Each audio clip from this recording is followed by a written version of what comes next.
Welcome viewer, I am Murugan S. This video tutorial describes how to set up channel surround sound in Windows 11. Type mmmsys.cpl Windows search bar, click mmmsys.cpl.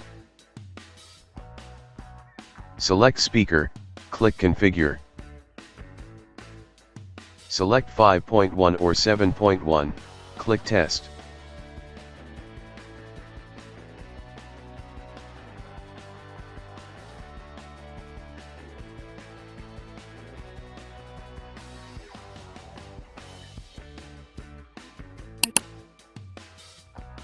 Click next.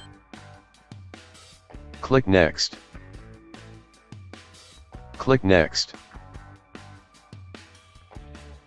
I hope this video tutorial helps to you.